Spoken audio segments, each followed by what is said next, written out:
for the fans. The glory for the pinstripes. The Yankees are 7-1, the best record in all of MLB, without Cole, without Rodon, and still without using one of their starting pitchers. This isn't luck. There's a logic here, and it's about to get even more interesting. Because this rotation, which already leads the majors with a 1.47 ERA, is getting an addition this coming Friday. And depending on how you evaluate where this team is right now, that changes the equation for the rest of the season.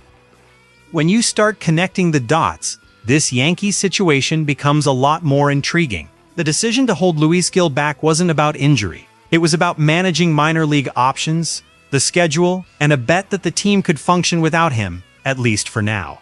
And it worked. Now, with Gil returning to the group, the real question isn't whether he fits into the rotation. It's what that means for the rest of a rotation that's already producing results. I'm Daniel Brooks, and this is what we're breaking down today here on Yankees Fan Central. You've been following the Yankees' start to the season, and probably found yourself wondering, where is Luis Gil in all of this? The team is 7-1, the best record in baseball, and the guy who won Rookie of the Year in 2024 hadn't shown up yet.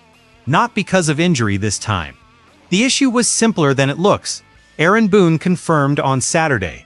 Gil will make a start in AAA on Sunday, tune things up, and next Friday in Tampa, he'll be back in the Yankees rotation. The reason for the delay? The schedule. The team has only needed 4 pitchers so far. Gil still has minor league options, so the decision makes sense from an operational standpoint. There's no drama there. What stands out to me is the context he's returning to, because the situation waiting for him is very different from what most teams would be able to offer. If you follow the Yankees day-to-day, make sure to like the video. The Yankees got to this point with Max Fried, Cam Schlittler, Will Warren, and Ryan Weathers in the rotation. No Cole, no Rodon. And the combined ERA of that group is 1.47 over 8 starts. Think about that for a second. A 1.47 rotation ERA is not something you usually see in April. And look at who's driving it. Schlittler and Warren are young arms that a lot of people are still getting to know. Fried has been freed, steady as always, but the group as a whole. This level of efficiency with this roster has been a surprise. I'll be honest. Saturday was the first real stumble, with Weathers exiting after 3 2/3 innings, allowing 3 runs. But the Yankees still won 9-7, so even on a bad day from the pitcher, the team absorbed it. That says something about how this roster is functioning together right now. So you take this scenario and insert Luis Gil into it.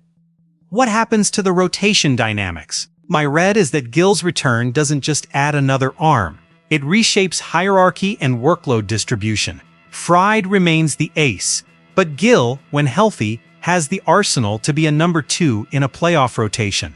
We saw that in 2024, before the lat injury that cost him a big part of last season.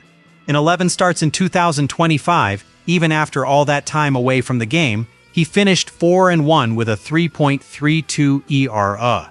He maintained efficiency even while limited. That's an important sign. No mechanical regression. He just needed volume and competitive rhythm. Now Daniel Brooks here, being direct. His return on Friday in Tampa will be an interesting test. Tampa is not the easiest environment for a pitcher getting back into game rhythm, but if he goes out there and executes, the conversation around this team will shift quickly. Because Cole and Rodon are still in rehab.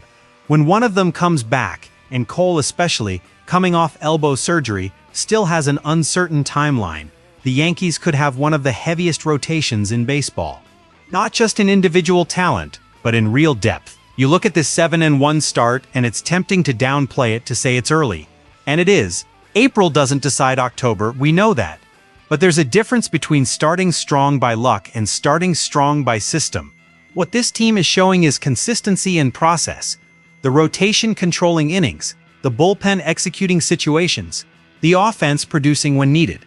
Saturday's 9-7 win over the Marlins wasn't clean, but the team found a way to close it out. Luis Gil returning on Friday adds another layer to this structure. Not as a savior, but as another piece in a machine that, for now, is running well. What I'm most interested in now is how long this rotation can sustain this level without Cole and Rodon. Because if Gil comes in strong and Fried stays consistent, the Yankees could reach May in a very comfortable position in the AL East. And that's when the season starts to take a different shape.